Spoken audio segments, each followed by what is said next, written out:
조갑제 TV 시청자 여러분 안녕하십니까? 북핵 문제를 해결하는 데 있어서 하나의 변수가 트럼프 대통령의 국내 인기입니다. 올해는 중간선거, 즉 상하원 중간선거가 11월로 예정되어 있습니다. 그리고 트럼프 대통령이 미국의 언론, 특히 CNN 그리고 뉴욕타임스로부터 집중적인 공격을 받고 있습니다. CNN의 경우에는 뉴스의 거의 대부분을 트럼프 대통령 흠집내기에 열중하고 있습니다. 따라서 트럼프 대통령의 인기가 떨어지면은 북핵 문제를 해결하는 데 있어서의 가장 중요한 정치적 동력인 국내의 지지 기반이 약해지고, 그렇게 되면은 김정은에 대한 강경한 정책을 선택하기는 매우 어렵게 됩니다. 좋은 예가 있습니다. 1972년에서 74년 사이 2년 동안에 닉슨 대통령은 워터게이트 사건으로 정치적 타격을 많이 받았습니다. 이 기간 중에 월남에서는 평화협정이 맺어졌는데 그 내용이 매우 월남 정부에 불리하였습니다. 그러나 닉슨 대통령은 나를 믿고 그 평화협정에 서명하라고 당시의 티우 대통령을 압박했습니다. 만약 월남 공산 측이 이 평화협정을 지키지 않으면 미국이 강력한 응징을 가하겠다, 이렇게 선언도 했습니다. 티우 대통령은 마지못해 서명을 했습니다.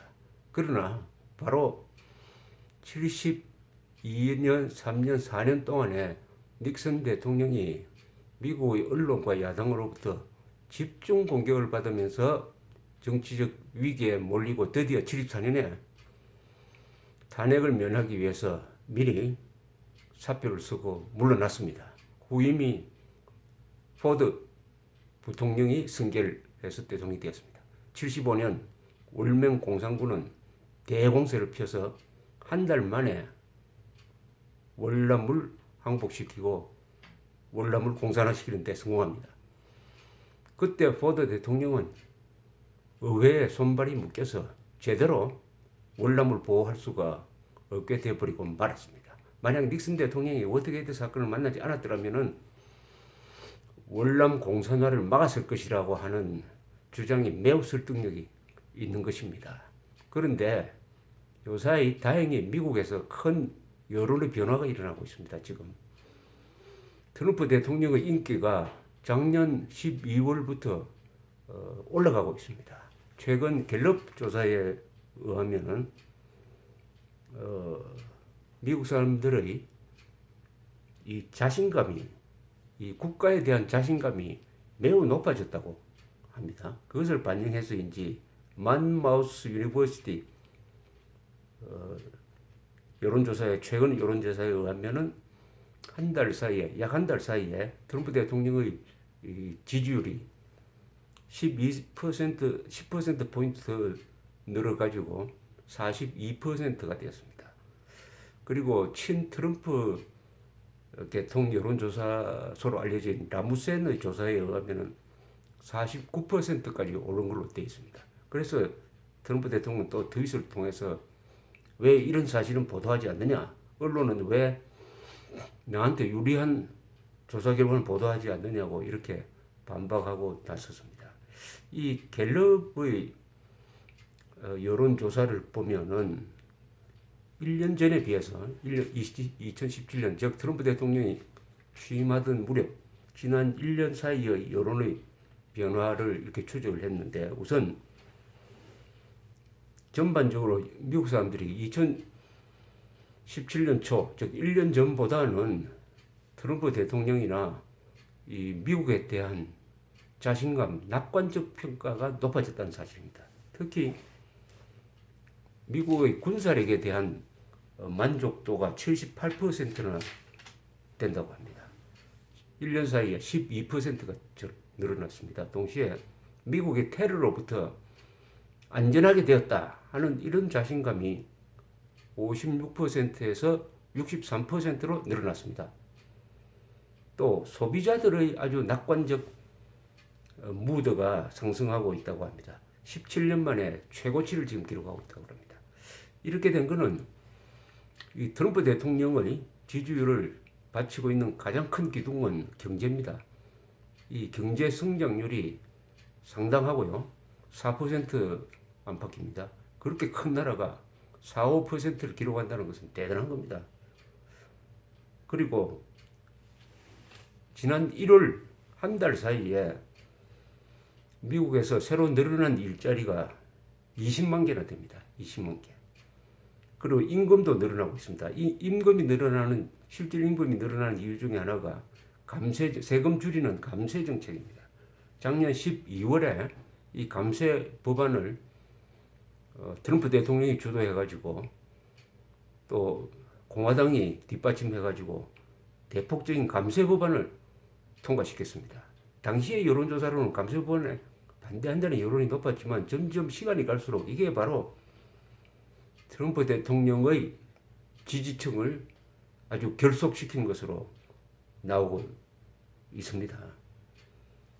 트럼프 대통령은 무엇보다도 이 당초 공약으로 약속했던 것을 지키려고 노력하는데 그 공약의 대체로 미국의 보수층을 결속시키고 보수층을 강화하는 쪽의 이 공약입니다. 이민을 규제하겠다 또는 멕시코 국경지대에 큰 장벽을 쌓아가지고 불법 이민자를 막겠다. 요걸 먹어가면서도 그것을 추진을 하고 특히 이 규제 개혁을 많이 하고 있습니다. 그러니까 보수적 신념에 아주 충실한 정책을 지금 트럼프 대통령이 펴고 있는데 거기에 대해서 민주당 그리고 언론이 집중적인 공격을 가했으나 그렇게 자기 지지층에 충성을 바치는 정책을 펴니까 지지층도 다시 결속을 해가지고 트럼프 대통령의 지지율을 상당 부분 회복시키고 있다. 심지어 1980년대 레이건 대통령 시절의 어떤 미국인의 자신감 회복과 비견된다. 이런 평가까지 나오고 있습니다. 이렇게 되면은 이번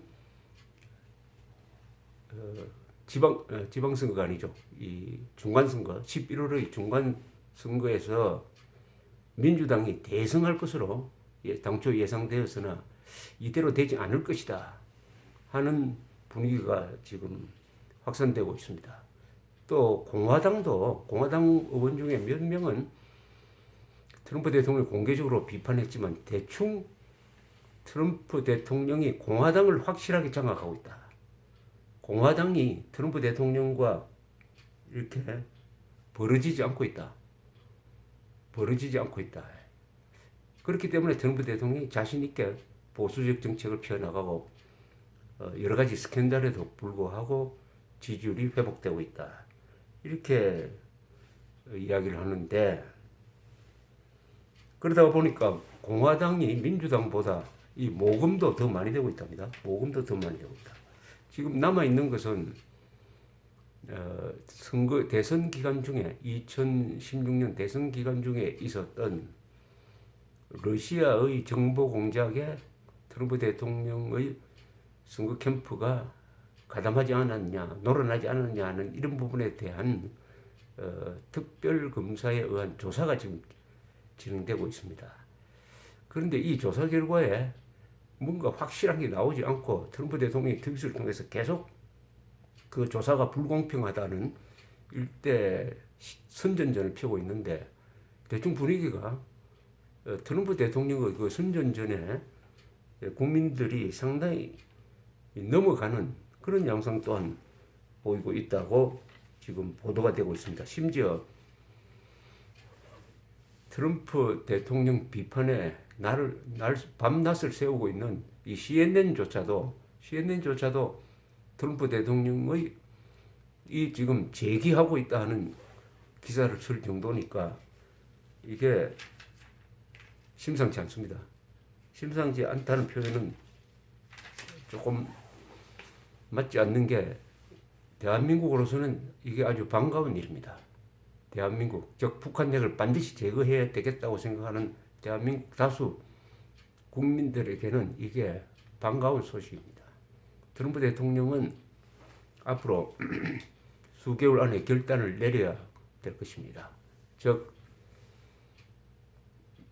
북한이 금지선을 넘게 되는 날이 다가오고 있습니다. 그 금지선은 북한이 핵미사일, 장거리 미사일을 기술적으로 완성하는 단계라고 볼 수가 있습니다.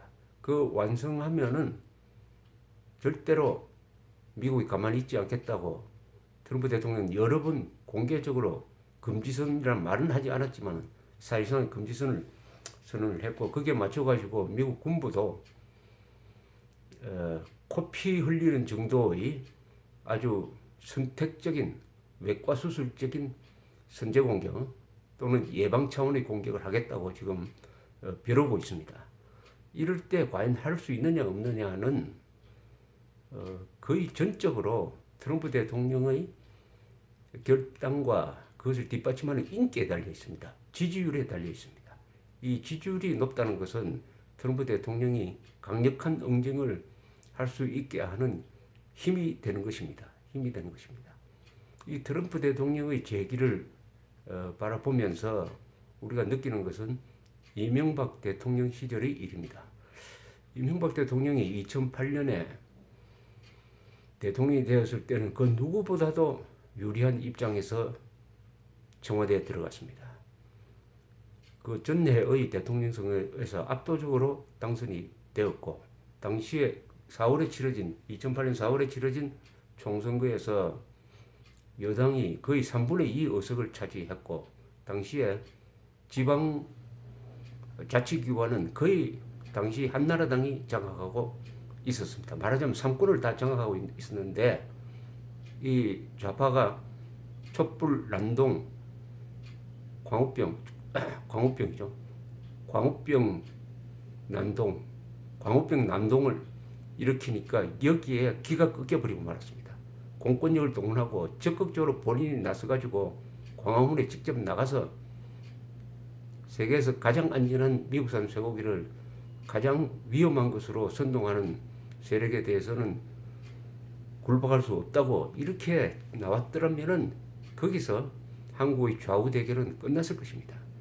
그러나 그때 이명박 대통령이 좌파의 난동에 기가 꺾이는 모습을 보여줌으로써 좌파 그리고 이 반대한민국적 좌파를 청산할 수 있는 절호의 기회를 놓치고 지금 칼자루를 놓치고 칼날을 잡고 있는 그런 상황이 되었습니다. 그때 여당이 분열되어 있었습니다. 이게 문제였습니다.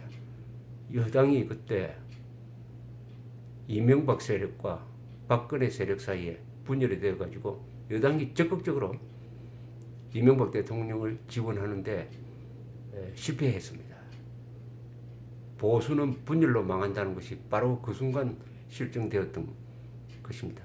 그때 보수의 한 축인 이회창 세력도 광우병 난동 시점에서는 이명박 대통령 편을 들지 않았습니다. 보수가 사실상 3분되어 버리고 말았다는 것입니다. 그러나 지금 미국의 공화당이 다소 흠이 있더라도 트럼프 대통령을 적극적으로 일치 단결해가지고 지지하는 것과 비교하면은 이 큰 싸움을 많이 해본 정치 세력과 큰 싸움을 해본 적이 없는 이 한국의 이 우파 세력과의 간의 차이를 알 수가 있습니다. 트럼프 대통령이 공화당을 이끌고 수 있었던 것은 당초 약속했던 보수적 공약에 충실하고 있다는 점입니다. 즉 매우 이념적 대통령입니다. 트럼프 대통령은 이념적 욕을 먹더라도 우파적 보수적 가치를 밀고 나간다. 그것이 시간이 지나니까 결국 지지층을 결속시키고 재기의 길로 가고 있다. 우리로서는 참 다행입니다. 트럼프 대통령이 북한에 대한 군사력을 사용하더라도 그리고 거기에 따른 위험 부담이 다소 있더라도 한국과 미국, 일본이 손을 잡고 이 기회에 북핵 문제 해결에 결정적 계기를 마련하는 길이 트럼프 대통령의 인기 회복에 의해서, 지지율 회복에 의해서 그런 길이 열리기를 바랍니다. 감사합니다.